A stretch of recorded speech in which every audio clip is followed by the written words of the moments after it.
Hi. Hello, everybody. This is Ransom here. Oh, hello. I don't know.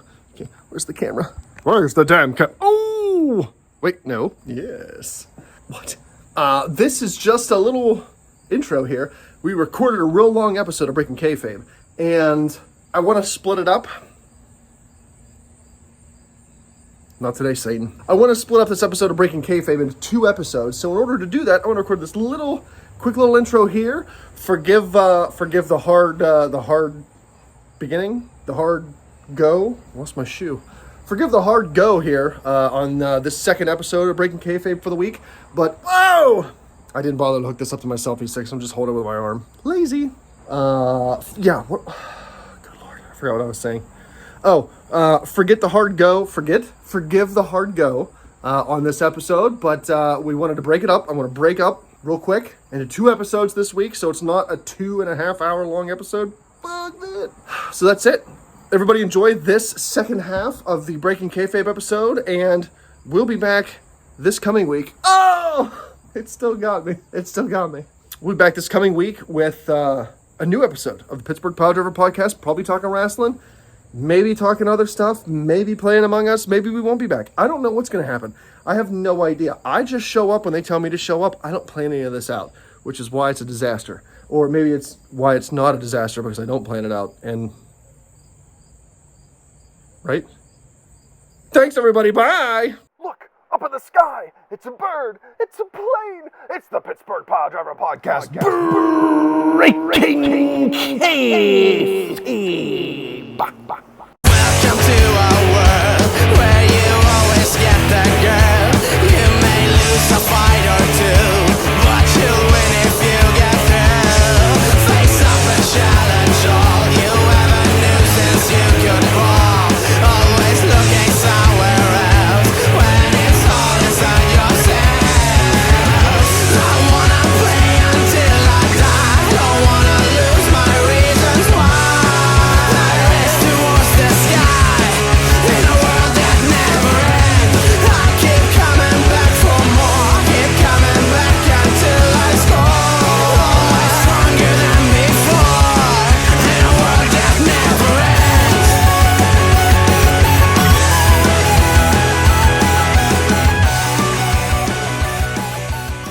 Got one? You got a good one?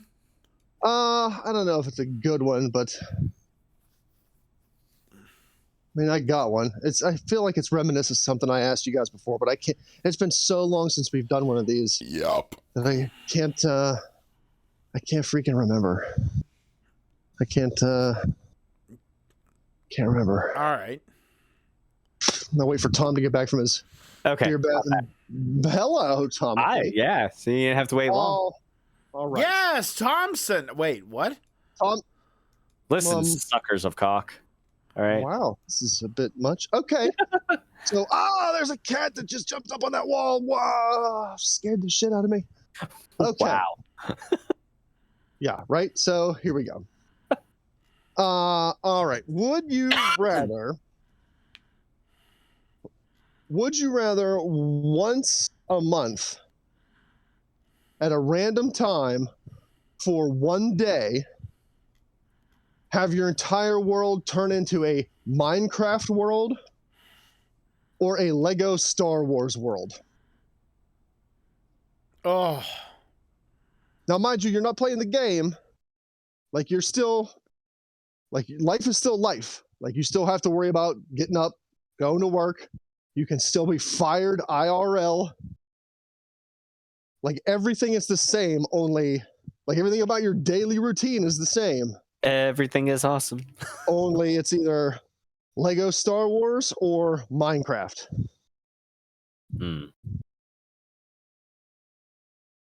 Now, I'm waiting for the caveats. Well, I mean, shit can happen. So, like, things that happen in Lego whatever world, like,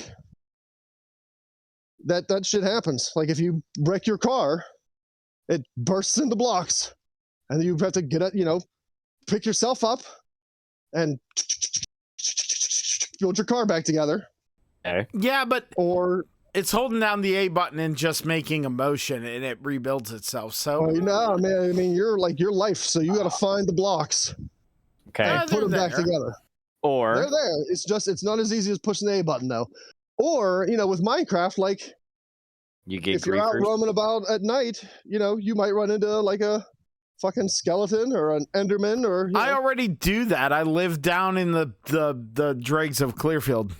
well, His so hallway, that's- his apartment that's even building worse hallway then. is quite murdery. It's That's even very worse, Silent because you Hilly. never know. I'm gonna. Like if you walk outside your apartment building at night, you might just hear, and you're like, "Oh, here we go." I'm gonna answer this the best way I can. Ready?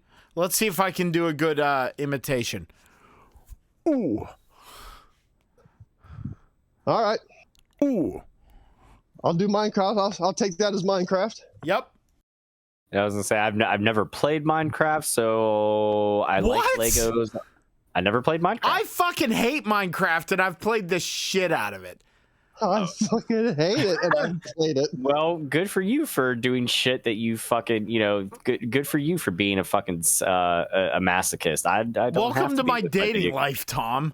Yeah, I wasn't gonna go there, but yeah, accurate statements are accurate. I'm not necessarily I'm not a masochist whenever it comes to things like that anymore. Anymore? Well, we all have our dark periods. I'm gonna go with Lego Star Wars World. Why not? I like Legos. I like to build things. And I know you build shit in Minecraft too, but Jesus Christ, I don't know. I just never got around to getting into it. Much to the dismay No. Much to the dismay or disappointment of my children because they are totally into it. You don't build stuff in Minecraft, Tom. You destroy shit that other people build. You craft things in Minecraft. Oh, good lord. Anyway. I've played Minecraft with Beef and Poot before. You don't craft anything. You destroy stuff that other people build. No, you've played creative mode with Beef featuring Poot. That's what you Featuring Poot. like. That's actually what Beef is doing tonight, according to the Discord. Dude, I just can't. Okay. Minecraft to me is I wasn't a Lego kid when I was a kid. Like, you know what I mean? Really? I wasn't. I was not a Lego kid. So, like, I feel like Minecraft appeals to all the kids who were super fucking into Legos.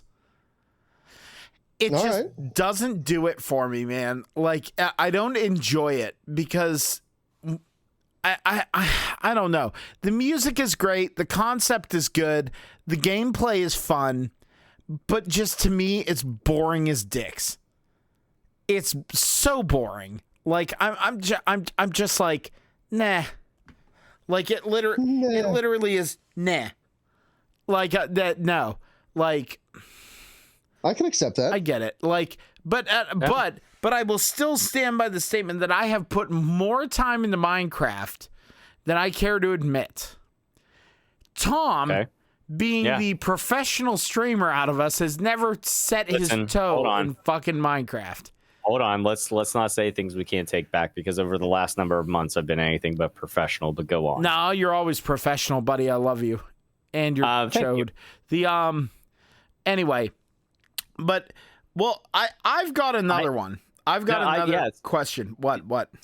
I was gonna say, no, I haven't played Minecraft or Fortnite, either one. You're not missing out on Fortnite. You're good. Never played Fortnite. I've seen it that a few of my streamer friends had taken the plunge only because the DBZ DLC. So whatever. Hey, if you enjoy it, I'm not gonna kink shame you. No, go ahead. I mean, that's the other thing. It's like people who love Minecraft, Fortnite, whatever game. Hey, you do you. Like, yeah, you know, I'll be over here playing some classics, like going back through and playing Final Fantasy VII for no good goddamn reason other than I was listening to a podcast and they were talking about it. I'm like, yeah, you know what? I miss playing that. Let's go back and do that. And there I am currently in like Cosmo Canyon with everybody's level 3 limit breaks because I am a fucking completionist and I will grind the shit out of this game and make it my bitch again. Oh, you know what? Anybody who is a fucking video game person, if you're not excited about the fact that Xbox and Nintendo are going to be getting GoldenEye remastered, Yes. you don't deserve to hold a controller. Here's something though. Here's something for you. And this is the last thing that I had heard. I hadn't heard anything new, but supposedly the online play is only going to be on the Switch. It's not going to be on Xbox. Yep. Which is really fucking weird to me. Really weird, because we know how the online is for each of the systems, and comparatively, Nintendo usually tends to fall a little short. It does. That's interesting. So that really blew my mind. I know. Well, now that we've kind of dove into this side of the pool, Ransom, are you excited for Tears of the Kingdom? I will answer that after I hear Poot's last question. Yeah, because now Poot has me intrigued. Okay. Oh no, you're fine. Finish your thought. I will play it. I'm assuming that you beat Breath of the Wild, because yourself. Poot, are you bracing yourself? Or are you sitting down? Brace yourself hard. I did not beat Breath of the Wild at all. I started to play into it. I did not even get to like the first Divine Beast because I was going around and completing fucking like a section of the map or whatever. Like I'd find the big tower, then I'd go do like all the little tertiary shrines and shit. You really didn't need to. Yeah, and again, you didn't need to. No, you didn't. Game. That's right. No, I get that, but that's generally how I am as a player. I generally go for completionist or as close reasonably as I can. Like the only game that I've platinum trophied on PS4 was God of War, like God of War 4. You asked me a question and then went off on a tangent. Yeah, I'm sorry. But we're fucking breaking kayfabe. There's no script. Very dairy. There's never a script when it comes to this podcast. Come on. Okay, but yes. I'll play it. I'll get it and I'll play it. Breath of the Wild was probably next to Majora's Mask for me in disappointment as far as Halo games went. Halo, those are the best. Wow. As far as fucking Zelda games went. Okay. There was, and I'm glad Beef's not on here because this would start him into a tangent and we would get into an argument. But a tizzy even. Like, I'm assuming you aren't going to care about end game spoilers for Breath of the Wild, Tom, right? No, I don't care about it. It's fine if you spoil something. That's fine. I mean, it's not really. There's not much to spoil. Like the Divine Beasts, you fight these Blight Ganons, which have whatever elemental power that particular Divine Beast has, and then Calamity Ganon at the end is just like all of them wrapped up into like a bigger, weirder looking thing. Okay, yeah, because I played the Age of Calamity game, which I don't know where that's supposed to. It's like it was like the second. Yeah, it was like Hyrule Warriors Age of Calamity. I don't know if it's supposed to be taking place. I think it's before Breath of the Wild. I think there are characters that are in it that are dead by the time Breath of the Wild rolls around. Okay, makes sense. Maybe not. I don't know. But like, honestly, like it was such a disappointment because you had 4 mini bosses, and then one final boss that was pretty much all the mini bosses wrapped up into one, weird character, and then you fight like actual like big giant, completely made out of malice, big pig Ganon. Okay. And he literally doesn't move. Like he stands in the middle of Hyrule Field and like shoots giant beams of energy at you, which you're on a horse. So just ride to the side of it. Yeah. And you live. And these little eyes appear on it, and you have to shoot the eyes with the bow of light that you just get because you beat the first version of Calamity Ganon.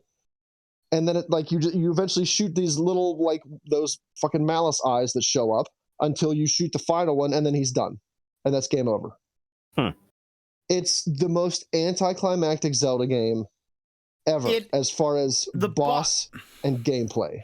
I will make an opposing argument that Raggy, that will both add credence to what you just said, but also, in my opinion, nullify it, because was the final boss fight underwhelming?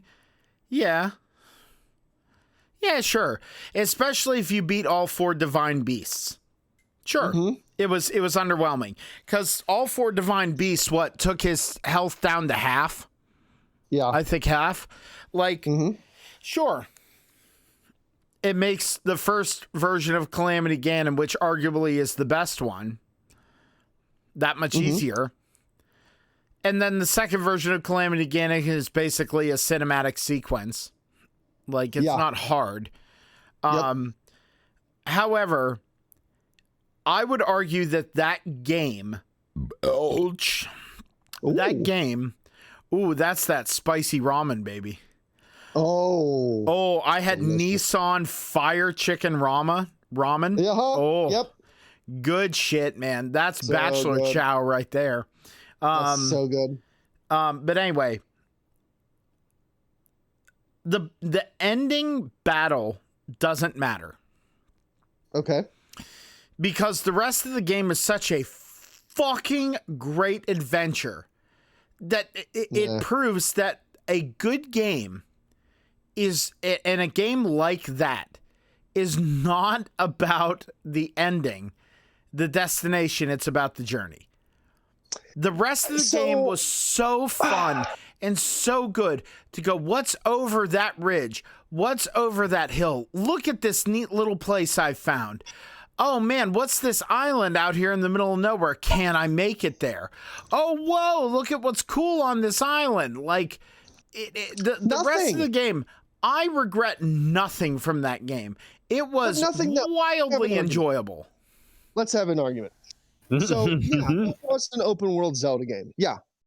Okay, so you really weren't, other than the Great Plateau, you really weren't hamstrung on where you needed to go.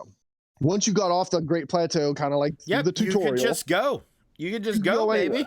Which is completely innovative to Zelda games, because most Zelda games, there is a linear path where you have to go in order to unlock other places. Yes, sir. Yes, sir. You have to get the hook shot in order to get to this place, or whatever. You got to get the chutzpah. Right. But the problem, though, is that everything you said, what's over here? What's in this cave? What's on that island? The same fucking thing, Poot.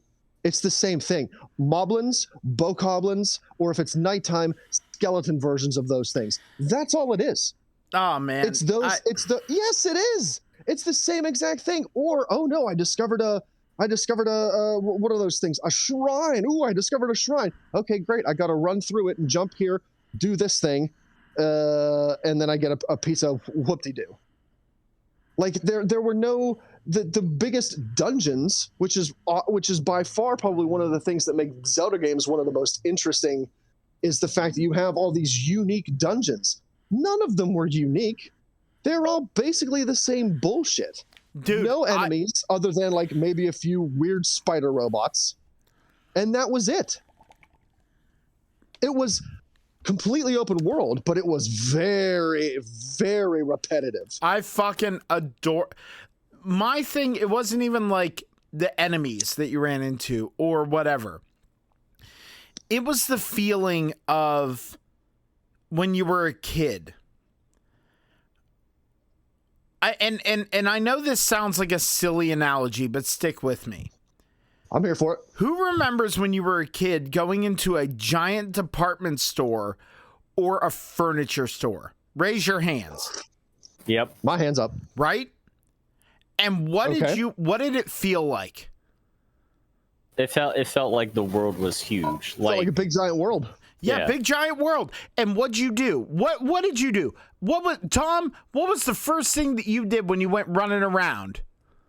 Well, I didn't run around because I wasn't a little heathen, so. Well, Sat okay, on you weren't a little heathen, all right. But whenever all right, you were in Messed the, around with all my right, fine. parents, I sat on each of the pieces of furniture. Yeah, you Yeah, sat right. I'd sit on the furniture, or I'd Try it out. or I'd make a beeline to the electronics and see if they had any video game demos going up or anything Video like game that. demos. But then also the other thing is, if you had to stick by your parents and you were in the clothing section, what did you do?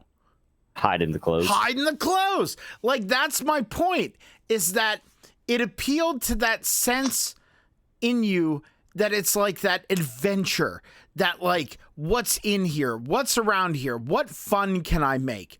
Who are these NPCs at this village? What's down this stream? What's in this? What's behind this rock? What's like the? It was the sense of wonder. That time in my life when I played with not knowing about the game, when I played Breath of the Wild, when I would sit down to play it, no matter what was happening, no matter what was going on, no matter what was confusing, painful, or difficult, went away because I was exploring Hyrule. And I was finding something new. And I was, oh, look, this is where this weapon is. Look at this little cache of rupees. Look at this, like, whatever. Like, you know, I loved it because the journey way outweighed the result of the end of the adventure to me. I hear what you're saying, but after a while, there's only so many couches I can sit on before it's like, oh, okay, well, I'm just sitting on different couches. Like, it's all the same thing. Like, yeah, I'm exploring this big giant furniture store with all this stuff. But like, how many dressers can I see, or how many different couches or chairs can I sit on before it's like, oh, I'm sitting on different couches. It was an immense world, and there were a lot of things to explore, but everything was the same. Oh, here's a rusted weapon, or here's a fucking halbrand that I'm going to use and kill like 2 guys with before it fucking breaks. Or what's under this rock? I don't know, a rupee? How many rocks can I pick up before I have all the rupees that I need? And the NPCs were the most disappointing of all, because you look back at a game like Ocarina of Time, like the NPCs were interesting. They had stories, you know, it was Kakariko Village was interesting. These NPCs were not. They were dull and boring, and after a while it was like, oh, there's an NPC over there. I don't need to go talk to them because they're just going to be like, have you seen the big cloudy thing poofing up from the castle? Yeah, man, everybody fucking sees it because it's over there. No, that's all that anybody's talking about. I loved talking to almost every character in that game because you never knew what kind of goofy side quests you were going to get. Oh, I love it. All right. Because I gotta, let me interject here. You two can argue this out on a fucking collar and elbow tie up or something. suck my dick, John. Suck my dick, you fuck boy. I've thought of a question. Oh, okay. All right. Gross. Would you rather once a month, and you'll know that it's gonna happen, but once a month for a day, you're chased by a giant spider that you have to fight off. And it's do or die. Okay? Oh, do or die. Once a day? Once a month. Oh, okay. Still for one day out of a month, and you know when it's gonna happen. Do or die. You gotta fend off this giant spider. Okay? Or would you rather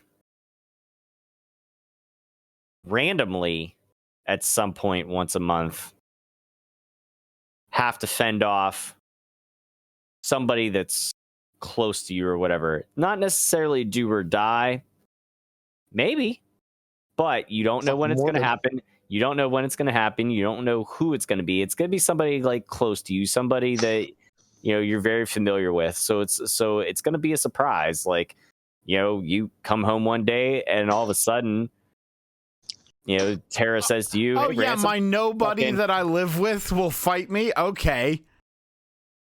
Listen, calm down there, fucking Debbie Downer, all right? Tom knows where you live. You never know when he might show up. That's yeah, true. exactly. Yeah, I was gonna say I'm sure you're like a fucking local celebrity around there. You know enough people. Regardless, it's not gonna be a stranger. It's gonna be somebody that you know that randomly will show up once a month, and you will have to fend off. And they're gonna try to like actually fight you. Like it's not just gonna be like. It's not gonna be like Tara's gonna come up to Ransom and be like, "Oh, let's get into a tickle fight." No, she's gonna be like fucking throwing haymakers at you and shit. So, but then that begs the question, like, well, do I have it in me to like, possibly cause bodily harm to somebody that I love and care about? Like, and then after that day, everything's back to normal. Everything's it's fine. Never happened. Do injuries and wounds last? No, they do not. And unless with the let me see. I'm trying to think of like Tom, you're making too many caveats for this, man. Yeah, it should be simple. I'm trying not to make too many caveats. No, injuries and wounds do not last. Do deaths last? Like if Beef shows up at my house and he's like, "All right, Ransom, we're throwing down." And he starts coming at me with fucking brick knives, and I break out a 9 and I pop him with my 9mm sword. Is he dead forever, or is he just dead until the end of that day? I guess dead until the end of the day. Cause I'll fucking pop him. Come at me, Beef. I'll put you down. No, you know what? Fuck it. Deaths do last because I said it was do or die with the spider. So yeah, this is on you first. Deaths do last. 1000% the not spider option. No, I am not afraid of death. I'm not afraid of heights. I'm not afraid of wet bread. I'm not afraid of clowns. I'm not afraid of anything except for spiders. Now, my arachnophobia has gotten a lot better over the years. It's gotten a lot better. I can deal with a lot of spiders, but no, giant spider, fighting off a giant spider, even if I know it's coming, no thanks. Hard pass. I will rather fight someone I know, because then I can at least stand over them, pummeling them, going, "I'm sorry, it was you or the spider." You chose this. Yep. Non-spider option, period. Okay. Ransom? I'd choose the spider option because strictly for the fact that I feel as though I'm comfortable in I'm comfortable in the arsenal that I have managed to cultivate. Mm-hmm. That if I knew the spider was coming, I'd just be like, okay, well, today's the day. Today's spider day. Spider day. So I know that, like, the night before Spider Day, I need to load up, keep it by me, and, Tara and the kids, hey, man, I know it's inconvenient, but today's Spider Day, so I'm going to need you to bugger off. Spider Day. Go stay with, the grandparents or something. Get yourself a nice hotel room. Have a staycation somewhere. Because today's Spider Day, and Dad's going to have to pop a few off. And, after Spider Day's over, come on back, we'll be good. I think I'm comfortable enough to be like, okay, well, big giant spider, terrifying, sure. But I'm a decent shot. I can take it.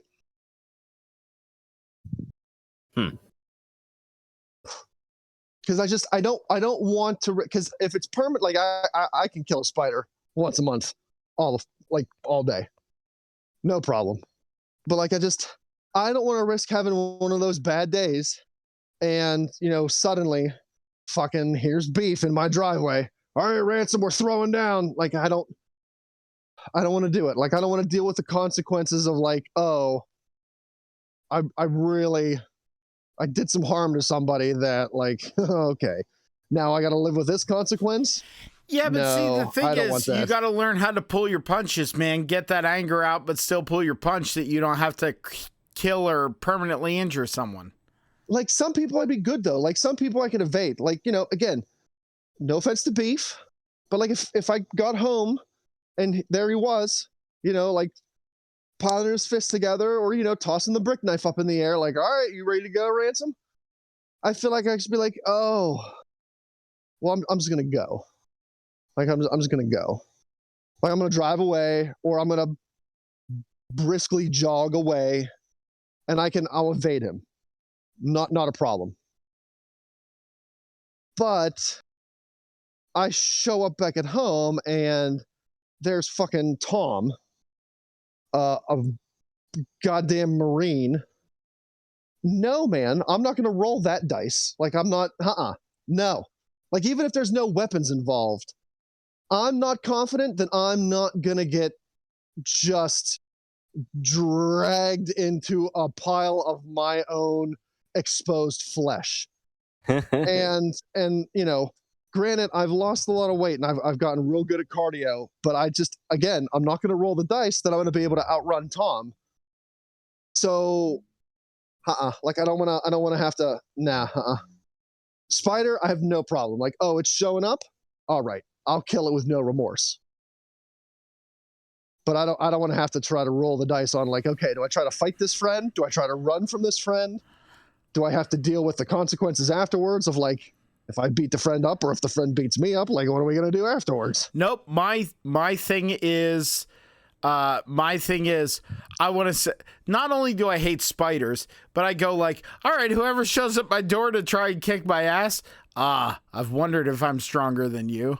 Like, let's do it. If I die, I die. Like, yeah, I'm with you.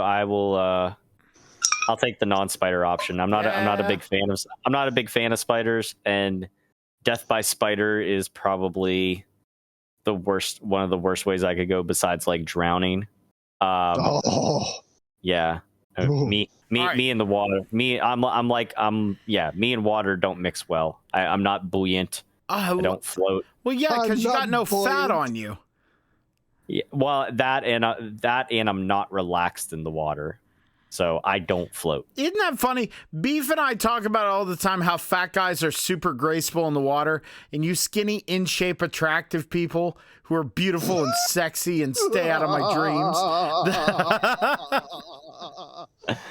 It's just the worst in the water. It's, as you know, it's a double-edged sword. It's a blessing and a curse. You get thrown in the water and you start flailing. I'm not buoyant, nor am I an attractive individual. So fuck it. When I was in high school and we were in gym class and we had swim, the swim class in high school, we got in there. All right, everybody get in the water, start treading water. Everybody else is like kicking and screaming, trying real hard. And I'm literally sitting there moving my wrists going, yep. Just Nailed it. Uh-huh. Man, this is so hard treading water. Fuck all you skinny motherfuckers. Yeah, keep treading. Oh, you having a hard time keeping your chin above water? All four of mine are up here. Shut up. All four of mine are up here. Nerds. Nerds.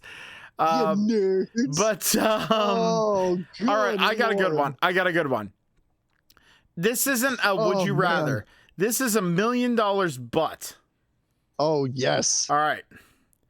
You get $1 million tax-free in your bank account, Dunyan rings. You get $1 million today.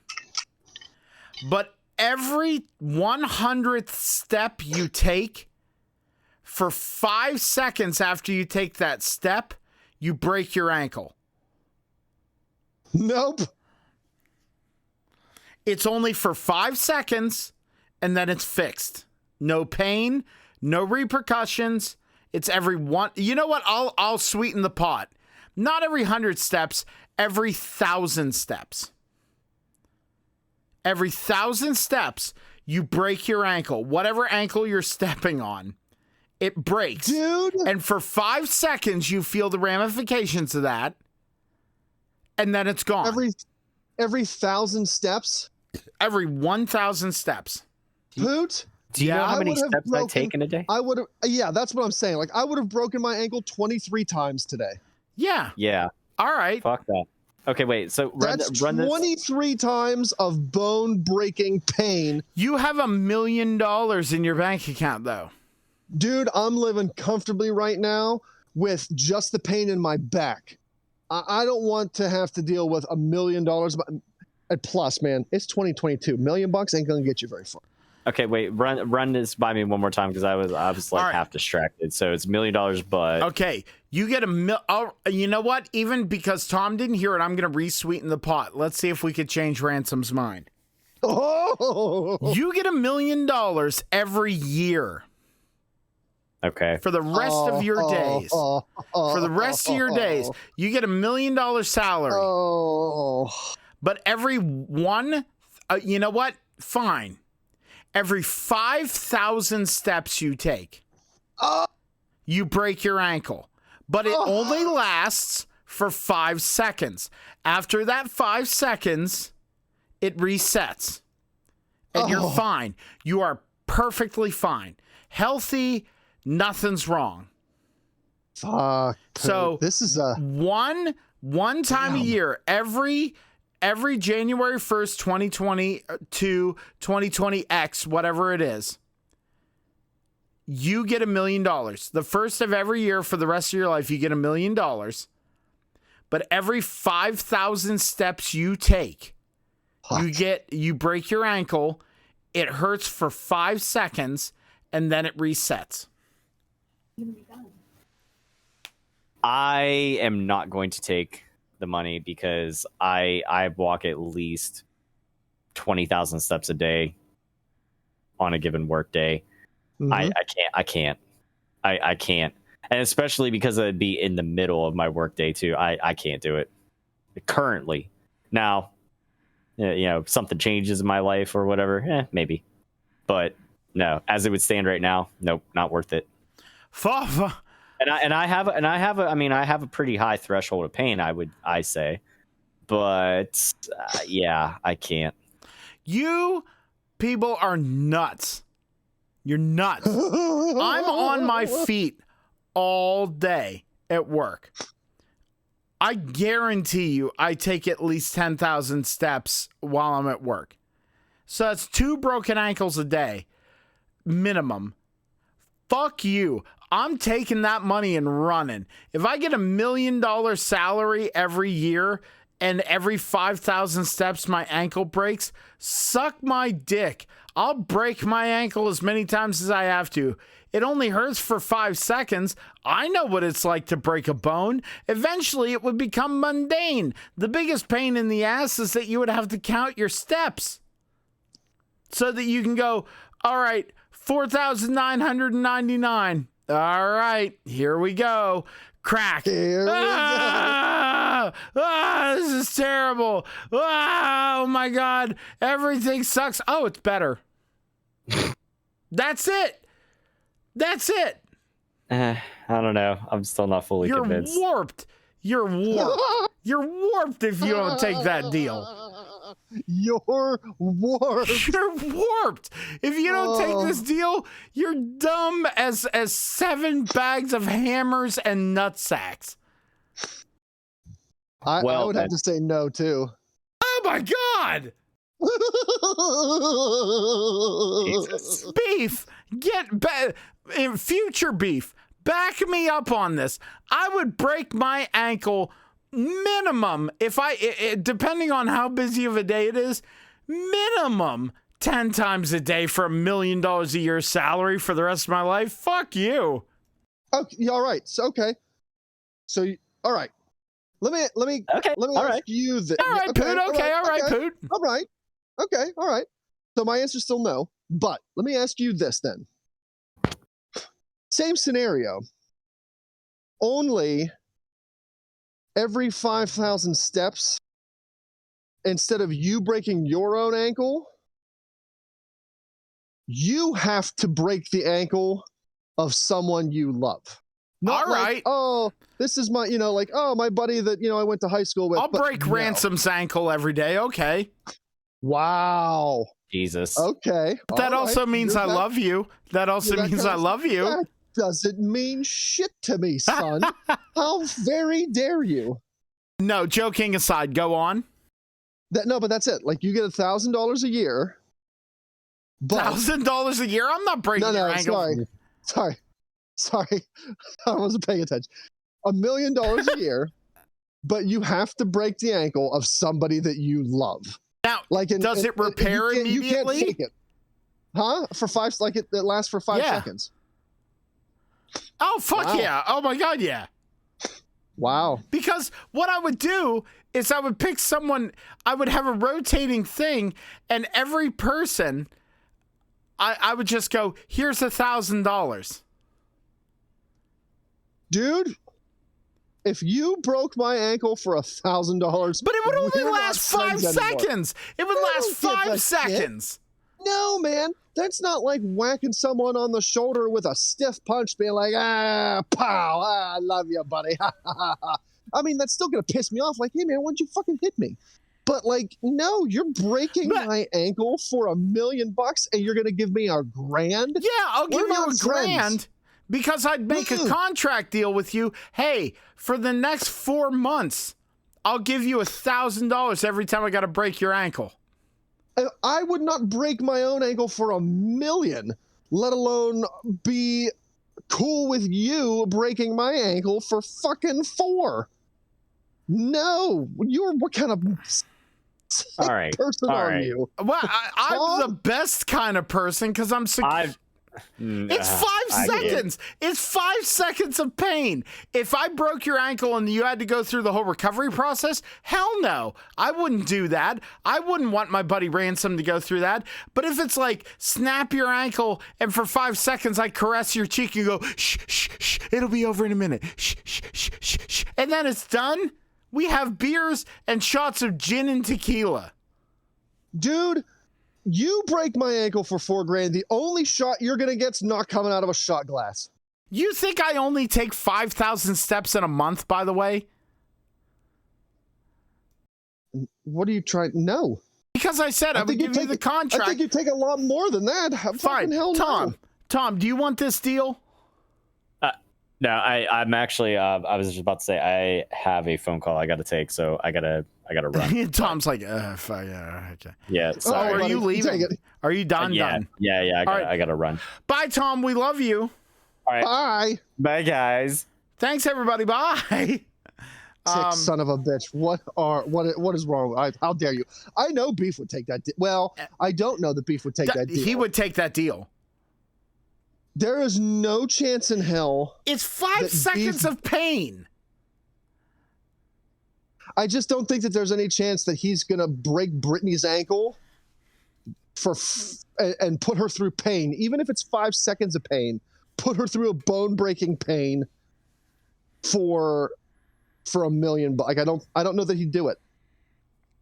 Oh no, he would never. Like, and nobody gets away scot-free. Like, you can't just be like, well, you know, I'm gonna put Tom and Beef and Ransom through the ankle break rotation. Like, you got to go through people, man. Like, you got to hit your sister up, your mom, your dad. Like, I couldn't do it. I couldn't do it. I couldn't put my kids in that rotation. There's no way. Oh, dude, if I was getting $1 million a year, I said I would give you the 4-month contract. I would come to you and go, Ransom, here's the deal. I'm going to get a scooter and ride around on a scooter. See, here's the thing you're not thinking about.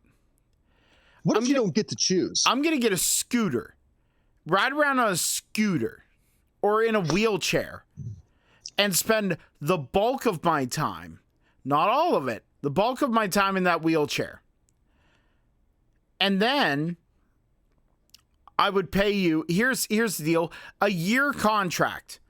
Ransom, you're my ankle breaky boy. Every 5,000 steps I take, I break your ankle. Right? I'm with you. I'll give you $500,000. What if? I like how it's not a no. Now all of a sudden it's, all right. Well, no, What that's still a hard no for me. You bastard guy. You would get half the money. What if the universe chooses for you? What do you mean? What if you don't know? Like, you don't know. Like, the universe knows who you truly actually love. And every 5,000 steps, a random person that the universe knows you truly love. Ransom, I'm not going to break breaks. my own ankle every 5,000 steps. Listen, son, I know you better than that. There are a list of people that I know that you actually love. Oh, a ton. So you don't get to choose, and you don't know who it's going to be. Like, this month it could be me, next month it could be beef, next month it could be your dad. Like, you dad have no would get idea. it. You've met my dad. He would get it. All right, okay. Anyway, go on. No, but that's it. Like, the universe chooses for you. Like, you don't get to pick who it is this 5,000 steps or next 5,000. Like, it just happens. You're missing the fun part of this. Now you know what I get to do? Show up in like a suit and sit in someone's house and be like, "Hello, what are you doing here? I have a proposition you cannot say no to." And tell them, go, "Listen, here's the deal. You're my ankle break person for the month. I'll give you 20 grand for the month. And you're my ankle break person." And I would do everything in my power to not take the steps. You monster. I would do everything in my power to minimize my steps. Stop it. I get the $1 million. What am I going to have to do? The only thing I would have to do is go play gigs. Just save up all my steps for that. Otherwise, live on my couch, play video games, play guitar, goof around. You monster, you call me, by the way. Monster. You How could monster. How could you? I'm just saying, I know everyone out there is it. going, "Oh my God, Poot, you sociopath." But listen to me. If I someone think there's came, enough people that would listen to this show that would be like, "Nah, fuck them, I'll break them all." if someone came to you and said, "I'll pay you $20,000 to break your ankle once, and after 5 seconds, it will be repaired." Fuck you if you say no. 5 seconds of pain for 20 grand? Shut the fuck up. You know you would say yes. Think of what you could do with 20 grand right now. If somebody agreed to it, like, you know what I mean? But hear me out, though. This is so much fun because I feel like slowly but surely you're going, "Well, I guess." No, listen. If it was my, like, if I had to make the choice and I came to you and like, "Poot, you want to be my ankle guy this month? Or you want to be my ankle guy? Like 5,000 steps, you want to be my ankle guy?" If you agreed to it for, like, 20,000 or like half, because I mean, look, I'm not going to blow through 500 G's in a month. So, like, I'd give you half. If you agreed to it, Yeah. knowing full well that you're agreeing to it, I would be okay. I would be okay with the one making that, like, "Okay, you'll be my ankle guy." Yep. But if it happened at random, like if I didn't get to make a deal with somebody, like if it was just universe chooses, even if it's just for 5 seconds, like knowing full well it could be my wife or either of my 2 kids that it happens to, even for 5 seconds, knowing that I dealt them that amount of pain, even for that short amount of time, because of a choice, I don't think I could do it. All right, to be fair, if it came to me and they said, "Hey, it's going to be one of your 2 kids," I'd be like, "Nope, take your money back." Right. So that's what I'm saying. Like, I would. If someone would agree to it, like your contract version. Yeah, the contract version, sure. Okay. But like I'd feel a little bit better about that. But like, if it was completely random, the universe chooses. I have no say in who it is. I don't think I could make that deal. Well, no, and that's the thing is like I don't want to sound like a fucking monster. Of course, if it was one of your two lovely kids, I would absolutely be like, you know what? I don't want to sound like a monster. I'd be like, chop my leg off and don't have it grow back. Fuck it, I'm not doing that to those kids. But if it was my dad, I'd be like, hey dad, here's the deal. And I'd explain it to him and he'd go, oh, go get the sledgehammer, break my ankle. Like he would. I know he would.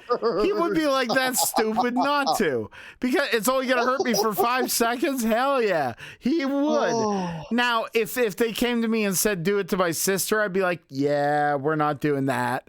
Like, I couldn't do it. Yeah. But like if they came to me and they were like, hey, you got to break Beef's ankle for... He's broken each one, 9,000 times? It's fine. Beef, I'm joking. I'm obviously joking, Beef. That it probably doesn't hurt anymore. Beef, it's preemptively broken. You break it and he just goes, what was that? Something happened? Oh, hey, where do we get this $20,000 in our bank account? This again. Oh, no, okay. no, joking aside, Beef. I love you very much, and I wouldn't purposely break your ankle. My name's not Jägermeister.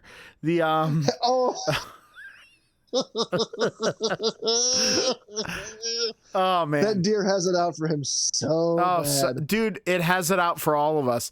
We all have that one alcohol that just has it out for us. Like, I know everyone always has the conversations with alcohol of like, what alcohol can't you drink anymore because you drank too much of it and you got sick, or oh, I can't drink it anymore because of X, Y, or Z.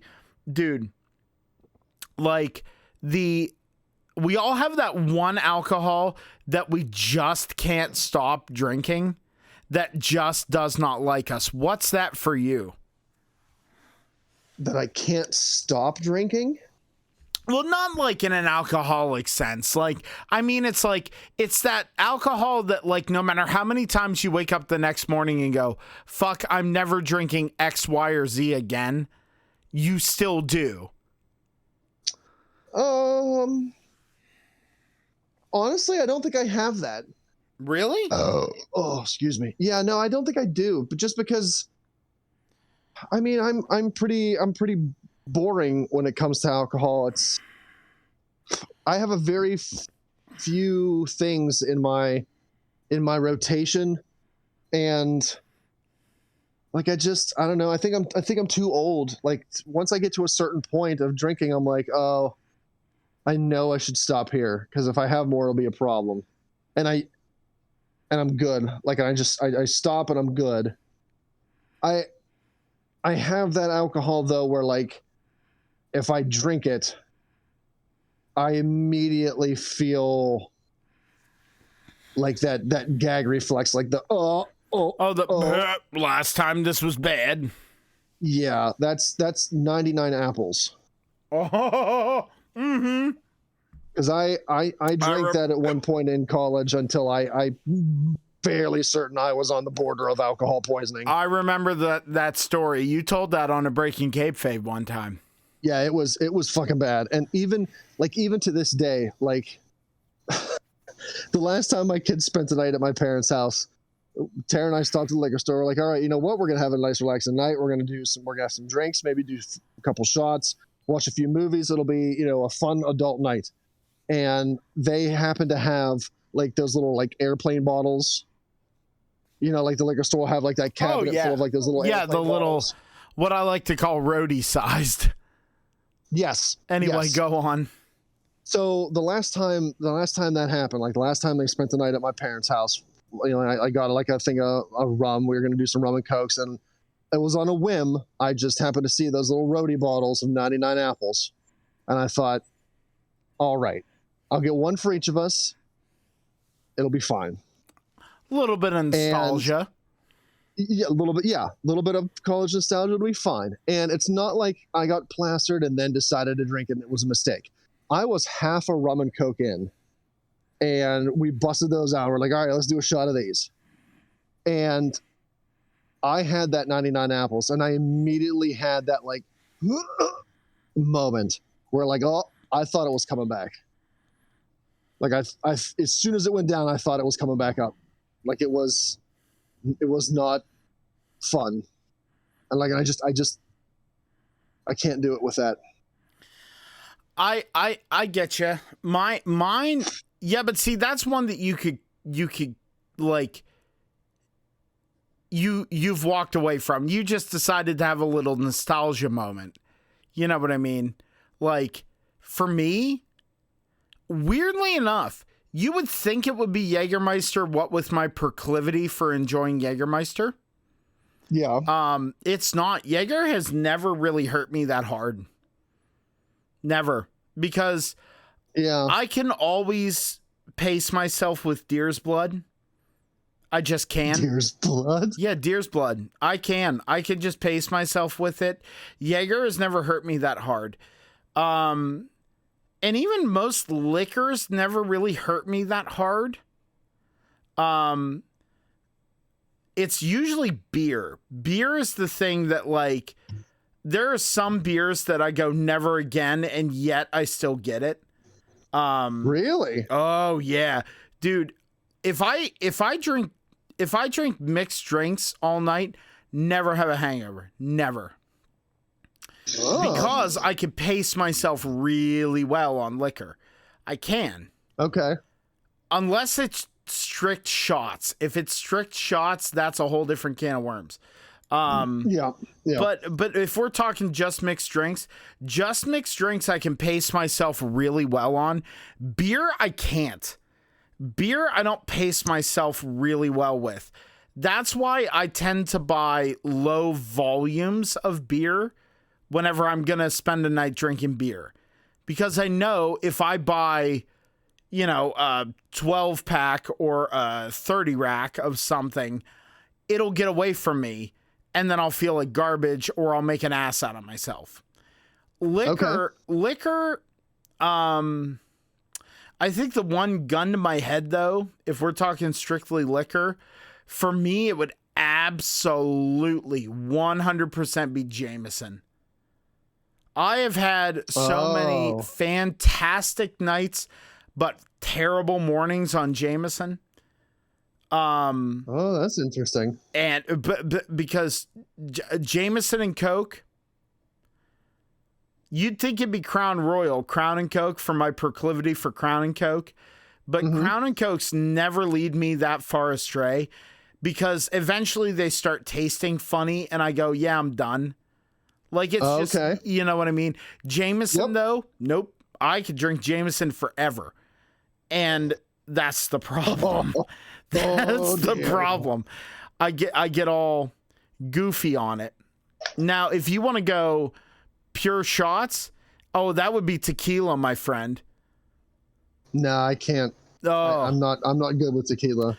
Oh, no, tequila and I love each other, but no one else around me loves me in tequila. I get too wrecked too quick. Oh, before you expound on that, do me a favor and tell our listeners, because we are going to start winding down here. But we got a little bit of convo in us. Do me a favor. The last time we were over at your place, you did a little fun card game, and I resulted in a fun little beverage. You want to tell them that story of how that happened? Well, we were going to do a shot. I think there were 4 of us. Yeah. You, me, Beef, and Tara, I think. You, me, Beef, and Tara. And Brittany. Brittany was in there. Okay. So I started pouring these shots, and I think everybody, like 4 of the 5 glasses had blueberry lemonade rum, which is real good. And then I ran out. And I had 1 more shot glass left to fill. So I thought, well, all right, I'll fill it with something else. Well, I didn't have enough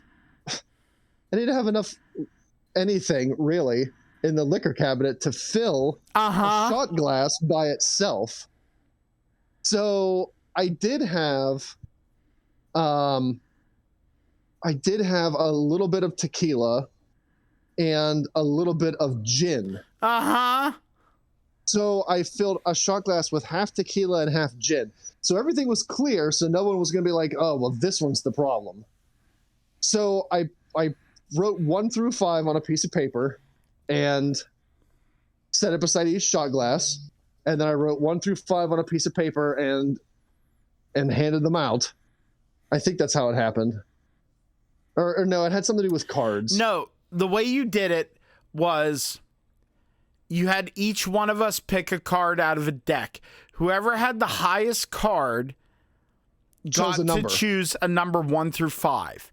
Then you did it again, and the next person with the high card got to pick 1, 2, 4, or 5.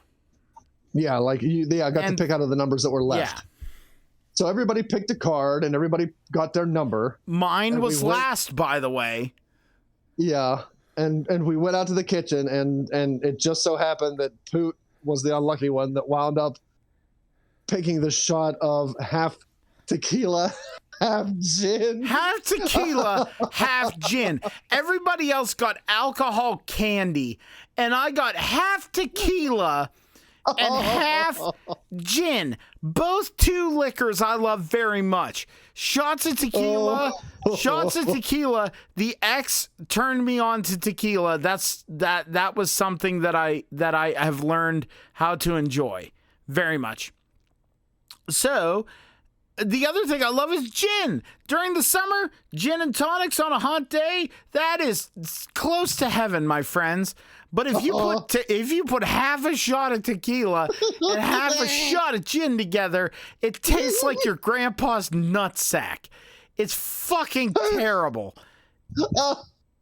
It's the worst because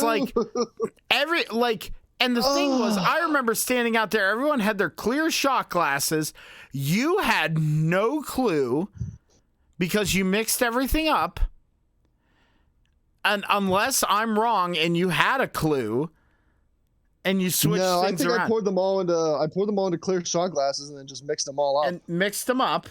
So he had no idea. And your wife, and normally I would say Tartar Magar, but your wife was like, what does it smell like? What does yours smell like? And I think you and I collectively, you and I were the ones who were like in on this. We said in unison, don't smell it, just drink it. Don't smell it. Because I don't know what tequila and gin smells like, but I can't imagine it smells good. I said it smells like your grandpa's ball sack. Now, I don't know what your grandpa's ball sack smells like, but I imagine that's what it is. So I take this shot, and I have learned how to. First of all, shooting tequila. There's people out there. It's like you shoot tequila, like you do shots of tequila, like it's a thing. Yeah. You know what you don't do shots of? You don't do shots of gin. Gin! No one ever in the history of the world has purposefully done a shot of gin. No one. Let's do a shot of gin, said nobody ever. Fucking no one. And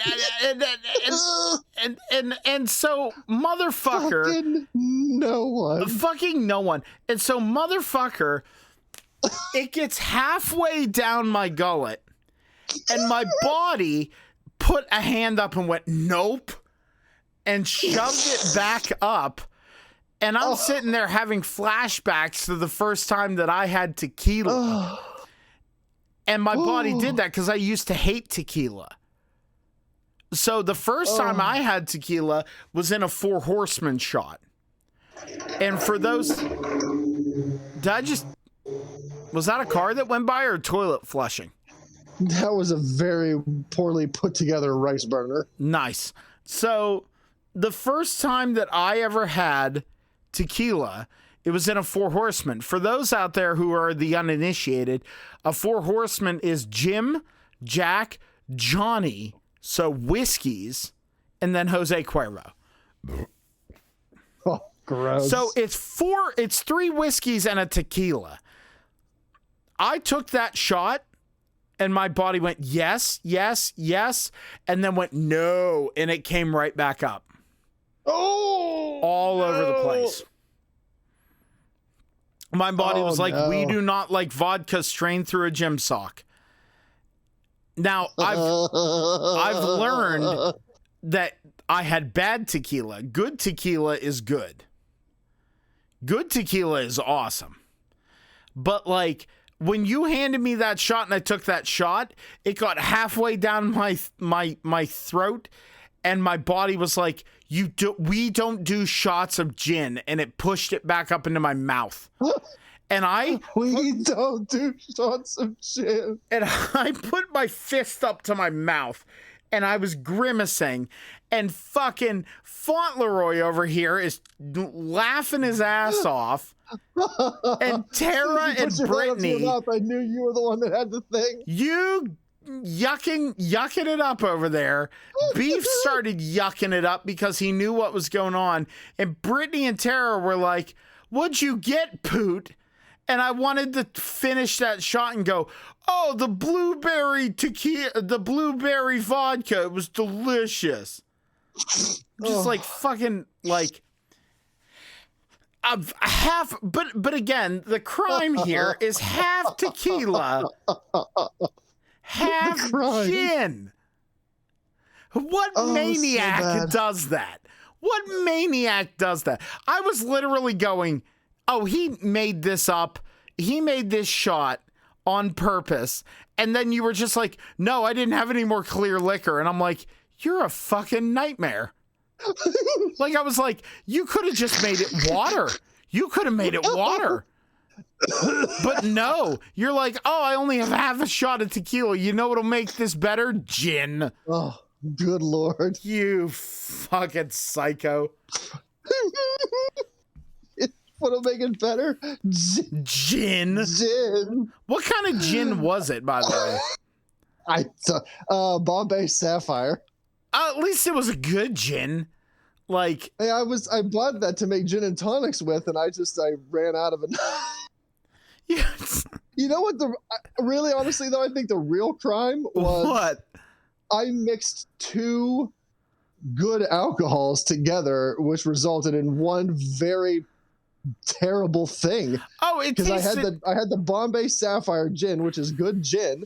And then I had whatever the hell that tequila is that the fucking Rock makes. Oh, yeah. The tequila that the Rock makes, by the way, is real fucking good.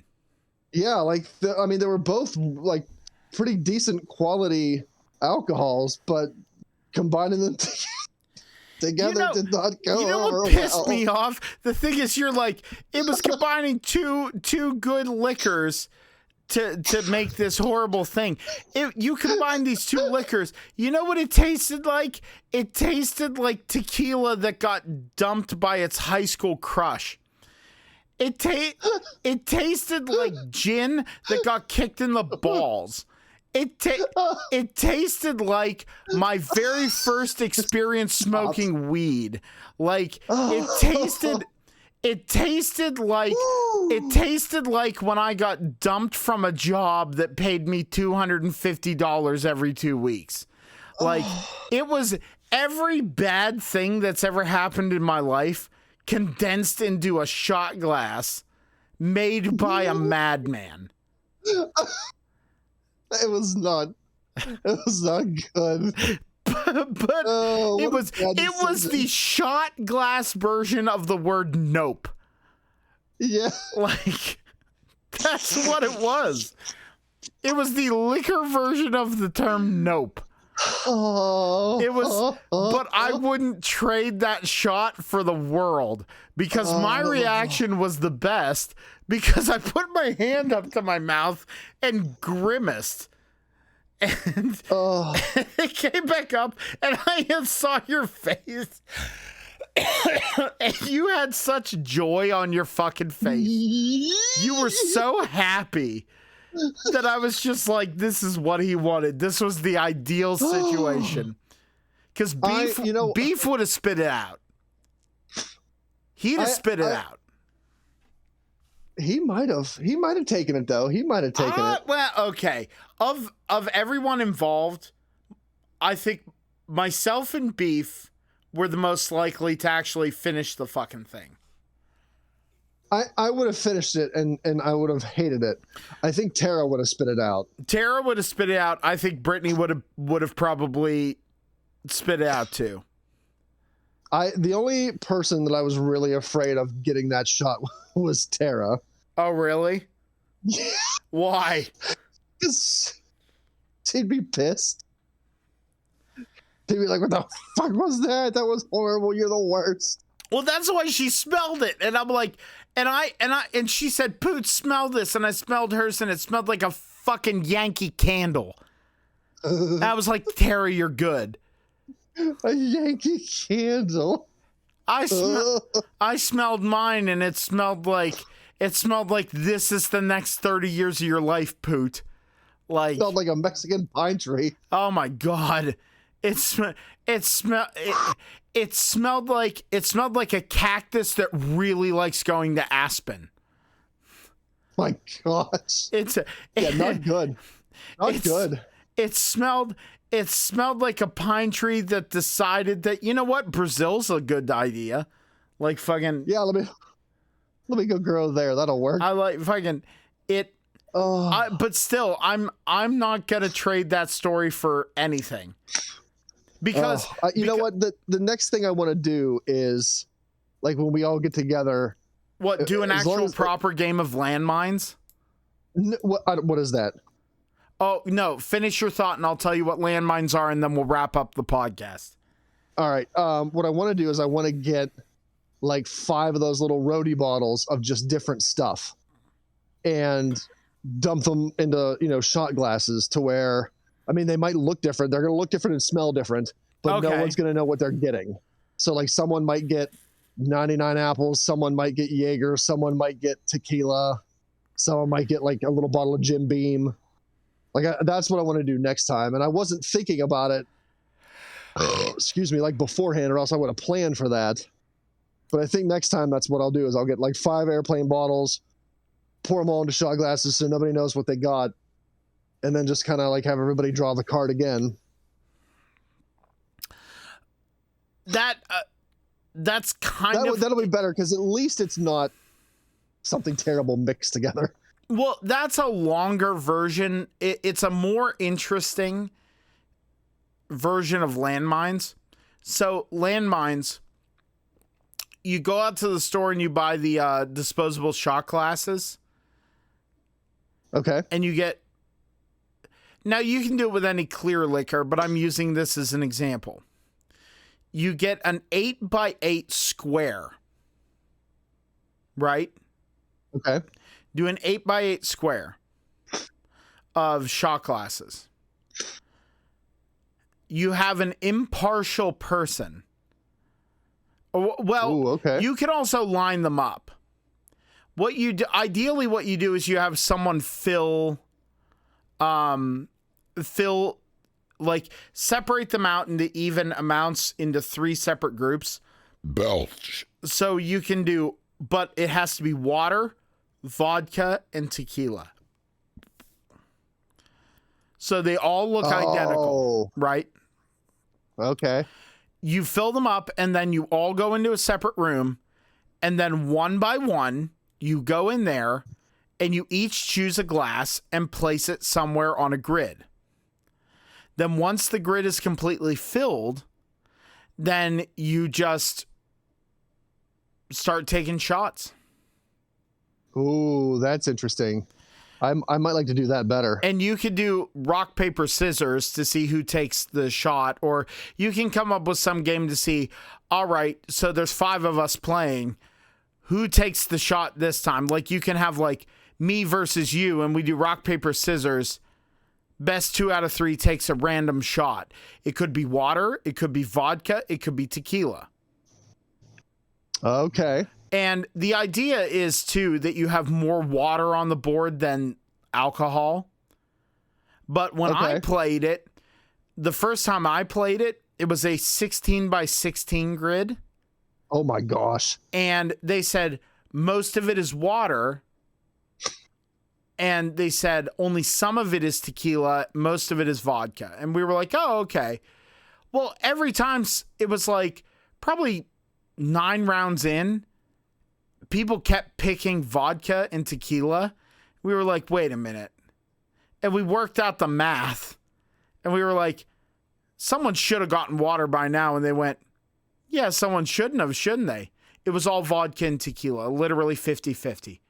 Oh, my Lord. That was rough. That's a devil move. What you're supposed to do is you're supposed to do like 60% water and then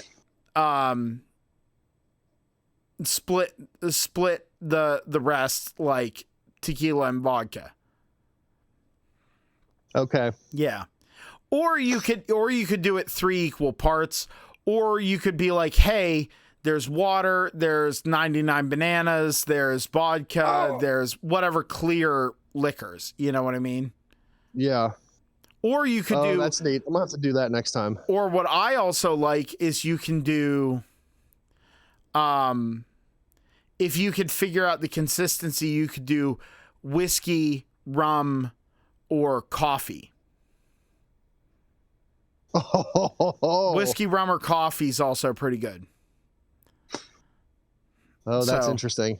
Yeah. Yeah, we'll have to do that next time we get together. For sure. Yeah, and wrapping it up here, the one game that I think that we should all play sometime is King Cup.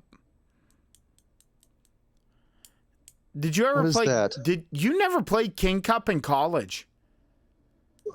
Maybe. If you explain it, I might. You know what? I'll explain it off the podcast because we're at 2 hours and 22 minutes. So we're going to wrap this up. This has been a really good Breaking Kayfabe. Yeah, I've had fun. It was good. I've had a really good... I needed this after today. It's been a really stressful day, real difficult. And this was a good time. With Tiger Bomb Tom, our reigning, defending, undisputed Cruiserweight champion, our very best boy, Ransom the Madman, and myself, Poot the Bard. You know what? We're not gonna go over the top with closing it out. We're just gonna peter away into nothing, and so everyone just kind of gets the same vibe they did from the